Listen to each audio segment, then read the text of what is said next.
Hey, welcome back to English with Noah. I'm your host, Noah, and if this is your first time here, well, that's perfect because today we're talking about how to introduce yourself. So, welcome. You've walked right into the perfect episode. It's like showing up to a barbecue and someone hands you a plate immediately. You're in good hands. That's such a good analogy. Right? And speaking of introductions, I've got a fantastic guest with me today. Maya, welcome to the show. Thank you so much for having me. I'm excited to be here.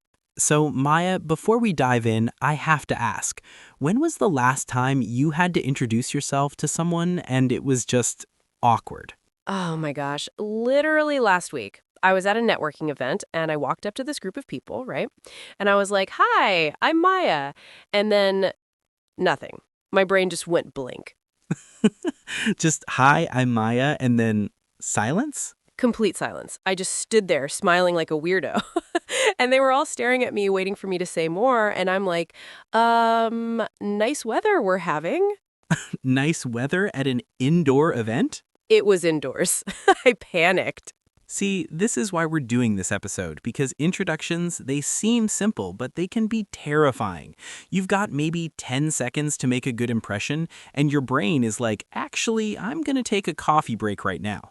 Exactly. And as someone who's learning English, it's even scarier because you're trying to remember vocabulary, sound natural, and not sweat through your shirt all at the same time.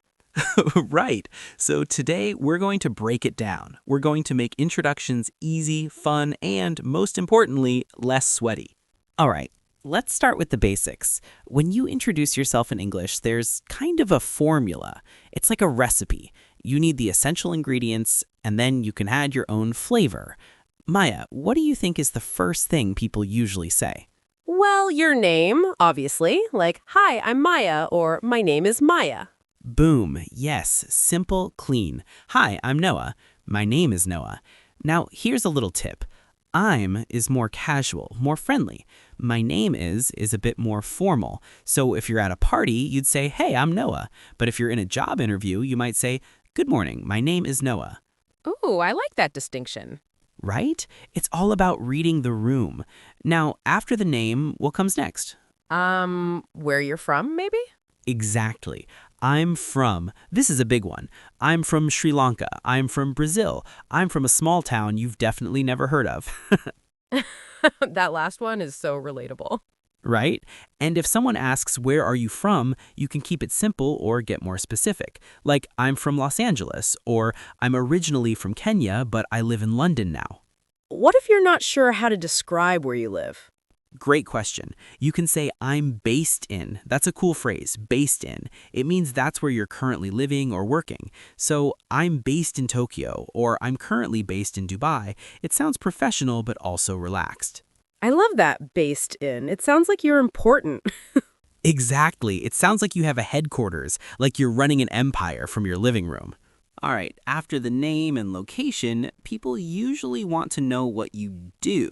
And this is where it gets interesting because everyone's job is different. Maya, what do you do? I'm a graphic designer. Okay, perfect. So you could say, I'm a graphic designer. Simple. But what if you want to make it more interesting? I design things? I mean, technically true, but you can add a bit more detail to make it engaging, like I'm a graphic designer and I create branding for small businesses, or I design logos and marketing materials for startups. Oh, that's much better. Right? Because now people can picture what you do and they might even ask follow-up questions. That's the goal. You want to give people something to connect with. So instead of just saying, I'm a teacher, you could say, I teach English to adults, or I help people become confident English speakers. That makes so much sense. You're giving them a conversation starter. Exactly. And if you're a student, you can say, I'm studying engineering, or I'm in my second year of medical school. And if you're between jobs or doing something different, you can say, I'm currently learning web development, or I'm exploring different career paths right now. What if someone doesn't have a traditional job? Oh, then you get creative. I'm a stay-at-home parent. I'm a freelance writer. I'm figuring out my next move. Honestly, people respect honesty. You don't have to have your whole life figured out. That's good to know. Now here's where it gets fun. Adding personality, because anyone can see their name and job, but what makes you interesting? Maya, what's something about you that's unique? Mm, I collect vintage postcards. See, that's amazing. So after your basic introduction, you could say something like, and in my free time, I collect vintage postcards from around the world. Boom! Now you're memorable. I never thought about including that in an introduction. That's the secret.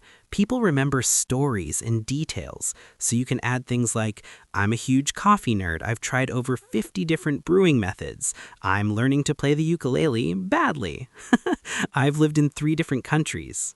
Oh, I love the badly part. That's so honest. Right? It makes you human. It shows you have a sense of humor about yourself. And here's the thing. People like imperfection. It makes them feel comfortable around you.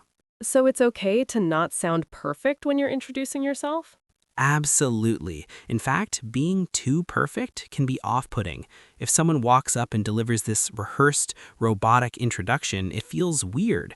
But if you're like, hey, I'm Maya, I'm a designer, and I accidentally drank 3 espressos this morning, so sorry if I'm talking fast, that's relatable. That's definitely happened to me. Okay, let's talk about some common mistakes people make when introducing themselves. Maya, what's one thing you see people struggle with? Ooh, I think people give too much information sometimes. Like they tell you their entire life story in the first 30 seconds. Yes, the information overload. You meet someone and they're like, hi, I'm John. I'm from Seattle, but I was born in Texas. I studied biology, but now I work in marketing. I have 2 cats. I play tennis on Fridays. My favorite food is sushi and... Stop. I can't remember any of that. Exactly. Keep it simple. You're not writing your autobiography. You're just opening the door to a conversation. Give them the highlights and let the rest come up naturally. That makes sense. What's another mistake? Being too vague, like when someone says, I do stuff with computers. Okay, but what stuff? Are you hacking the Pentagon or just checking emails? Right. You need some detail.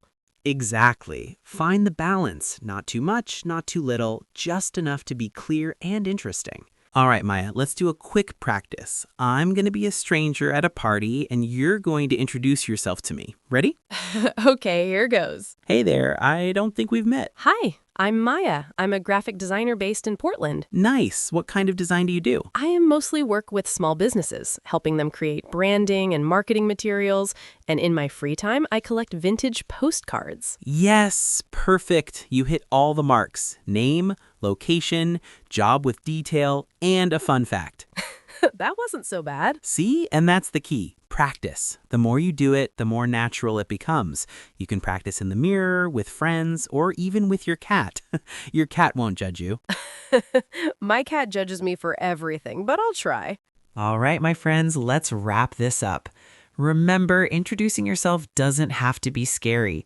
Keep it simple, be authentic, and add a little personality. You've got this. And don't forget to smile, even if your brain goes blank. Yes, smile through the awkwardness. Maya, thank you so much for being here. You were fantastic. Thank you for having me. This was so much fun. And to everyone listening, thank you for tuning in to English with Noah. If you enjoyed this episode, share it with a friend, leave us a review, and keep practicing your introductions. Until next time, stay curious, stay confident, and keep learning. Bye, everyone. Peace.